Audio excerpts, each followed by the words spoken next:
ஐயா சிவாய நமங்கய்யா. நீங்கள் இந்த காணொலியை முழுசாக பார்த்துட்டு ஒரு 4 பேருக்கு ஷேர் பண்ணுங்கள், அதுவே போதும். டொனேஷன் கூட நீங்கள் கொடுக்க வேணாம். 4 பேருக்கு ஷேர் பண்ணுங்கள், அதுவே போதும். இது ஒரு பழமை வாய்ந்த ஆலயம்.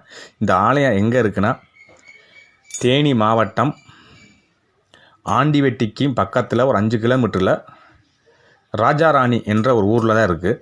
கிட்டத்தட்ட ஒரு பழமை வாய்ந்த கோவில். ஒரு 30 சென்ட் பரப்பளவில் இந்த ஆலயம் இருக்குது. இந்த கல்லெல்லாம் நான் போய் நேரடியாக பார்த்துட்டு தான் இந்த வீடியோ காணொலியை நான் போடுறேன். நீங்களும் நேராக போய் பார்த்துட்டு இந்த ஆலயத்துக்கு இந்த கிராம மக்களே இப்போ ஒன்று சேர்ந்து இந்த ஆலயம் கட்ட போகிறாங்க. நீங்கள் நேரடியாக போய் ஒரு உதவி பண்ணுங்கள், தயவு செஞ்சு சொல்கிறேன். எந்த ஒரு நீங்கள் சிவாலயத்துக்கு நீங்கள் பண்ணுறதா இருந்தால் நேரடியாக போங்க. இந்த அக்கௌண்ட்டில் போகிறேன், ஜிபே பண்ணுறேன், அதெல்லாம் வேணாம். நேரடியாக ஆலயத்துக்கு போய் பார்த்துட்டு உங்கள் கைனால் 2 செங்கல் எடுத்து கொடுங்க. அதே உங்களுக்கு கோடி புண்ணியம். இந்த இப்படி ஆலயத்தை ஷேர் பண்ணுங்கள்.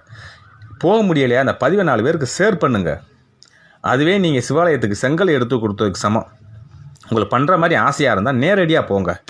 அந்த ஊருக்கு போய் எடுத்து செங்கலோ சிமெண்ட்டோ கல்லோ வாங்கி கொடுங்க. அந்த ஊர் அட்ரஸி நானும் கீழேயும் போடுறேன், எதுக்குன்னே சொல்லியிருக்கேன், பழைய படிக்கும் போடுறேன். இந்த பதிவை ஷேர் பண்ணுங்கள், பண்ணுங்கள். எத்தனையோ ஆலயங்கள் இப்படி செதஞ்சு கிடக்கு.